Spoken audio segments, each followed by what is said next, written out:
kembali lagi di Ruang Hukum, ruang tempat bicara hukum bersama saya Bram Fitma. Pada kesempatan ini saya akan menjawab pertanyaan-pertanyaan yang masuk tentang alasan penghapus pidana.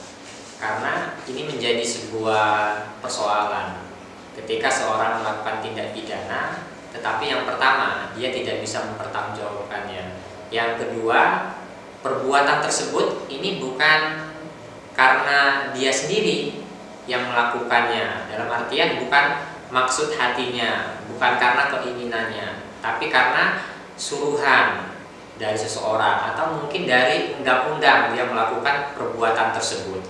Nah, di dalam ilmu hukum ya, ternyata ada syarat untuk penghapus pidana ya, atau alasan penghapus pidana. Yang pertama itu ada namanya alasan pembenar. Yang kedua ada namanya alasan pemaaf. Yang ketiga ada alasan penghapus tuntutan pidana. Yang terakhir ya, ada alasan pembebasan tersebut. Di dalam ilmu hukum, ketika seorang melakukan perbuatan tindak pidana ya, perbuatan tersebut ya ini dilakukannya, ternyata perbuatan tersebut ini tanpa dia ketahui misalkan. Nah, jadi di dalam peristiwa pidana atau perbuatan pidana atau istilah namanya delik, ketika seorang itu bisa mempertanggungjawabkannya, ketika seorang itu memang sudah melanggar perbuatan melawan hukum ya, memang cukup bukti, maka seorang itu bisa dipidana. Tetapi ada alasan pemaaf ya, ada alasan pembenar, ada alasan lepas dari tuntutan tersebut. Apabila seorang itu tadi tidak bisa mempertanggungjawabkan dirinya sendiri. Artinya apa? Orang tersebut ini tadi sakit jiwa seperti itu, atau mentalnya terganggu. Nah, ketika seorang melakukan perbuatan pidana tapi jiwanya itu terganggu ya, atau mentalnya itu cacat atau sakit jiwa, maka seorang itu tidak bisa dipidana. Nah, itu udah diatur di dalam KUHP. Contohnya, sering kawan-kawan ya lihat ada seseorang ini melakukan tindak pidana atau melakukan peristiwa pidana, misalkan membakar uang, membakar bendera merah putih seperti itu. Kelihatannya fisiknya bagus, kelihatan fisiknya sehat seperti itu. Ternyata pas ketika didalami ya, dimintain keterangan ahli, di sini dokter, ternyata seorang tersebut ini mentalnya terganggu seperti itu. Nah, maka di dalam hukum ya, di dalam ilmu hukum, seorang tersebut tidak bisa dimintain pertanggungjawabannya.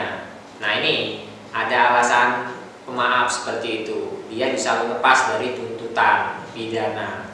Tapi harus ada ya keterangan ahlinya.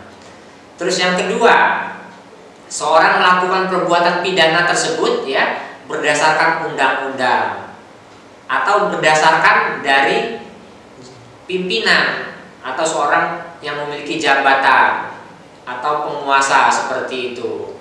Itu boleh seperti itu asal ada aturannya, ada regulasinya seperti itu. Terus yang ketiga, seorang bisa tidak dipidana ketika dia di sini ada namanya daya paksa atau istilah hukumnya operma. Karena sesuatu hal dia melakukan perbuatan tersebut. Kalau dia tidak melakukan perbuatan tersebut, bisa membahayakan dirinya seperti itu. Apakah dalam tekanan orang lain, apakah dalam keadaan darurat. Nah, itu alasan penghapus pidana. Terus yang terakhir ada locus dan tempus delicti. Artinya apa? Seorang ya yang melakukan perbuatan tindak pidana tersebut, yang pertama itu bukan dirinya. Terus yang kedua, dia melakukan misalkan perbuatan tersebut di Waikanan, tetapi diprosesnya di Lampung Utara. Nah, seharusnya yang melakukan penegakan hukum di Waikanan bukan di Lampung Utara, misalkan seperti itu. Nah, itu tadi locus dan tempus delicti itu sangat mempengaruhi di dalam penegakan hukum.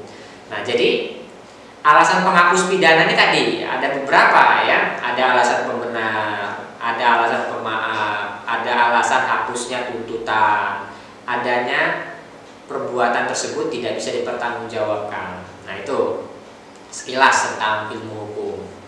Mungkin itu saja yang bisa saya sampaikan. Salam kepastian hukum, kemanfaatan dan keadilan. Wassalamualaikum warahmatullahi wabarakatuh.